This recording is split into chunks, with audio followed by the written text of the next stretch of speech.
Bill తప్పకుండా ఒక positive direction లో వెళ్ళేటువంటి బిల్లు అధ్యక్ష.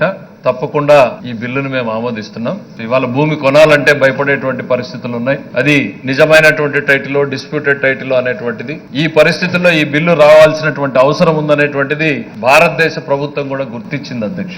అన్ని రాష్ట్రాలని కూడా దీన్ని ఇంప్లిమెంట్ చేయమని చెప్పి కోరడం జరిగింది అధ్యక్ష.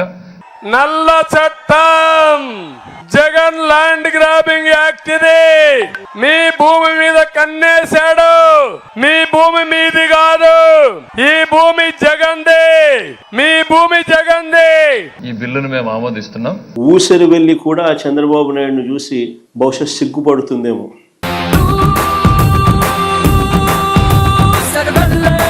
ఇప్పుడు అందుకే అన్ని కూడా సర్వే చేపిస్తున్నాం. ఈ ల్యాండ్ రికార్డ్స్ అనే డిపార్ట్మెంట్ నాకెందే ఉంది రూరల్ డెవలప్మెంట్ లోనే. అయితే నేను రాకముందే ఈ సర్వే రీసర్వే చేయాలనేటువంటిది ఒక ఆలోచన చేసి, అప్పుడెప్పుడో బ్రిటిష్ వాళ్ళు సమగ్ర సర్వే చేశారు 1923లో. దాని తర్వాత ఎప్పుడు కూడా సమగ్ర రీసర్వే అన్నది ఎప్పుడు కూడా ఆలోచన కూడా చేయడానికి కూడా ఎవరు సాహసించరు.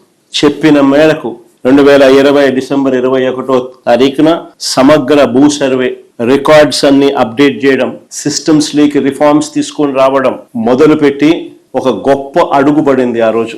మీకు ఇచ్చిన పట్టాదారు పాస్ పుస్తకాన్ని మీరు చూశారు. స్కానింగ్ చేసి మీ పుస్తకంలో ఒకసారి ఆ స్కానింగ్ చేసి మీ భూమి మీ పేరుతో ఉందా లేదా అని ప్రతి పాస్బుక్ మీద క్యూఆర్ కోడ్ ముద్రించి మరీ ఇచ్చాం. 17,461 రెవెన్యూ గ్రామాలకు గాను 6,800 గ్రామాలలో మిగతాటివన్నీ కూడా కంప్లీట్ చేసి ఇవన్నీ కూడా చేసి ఇచ్చినాం.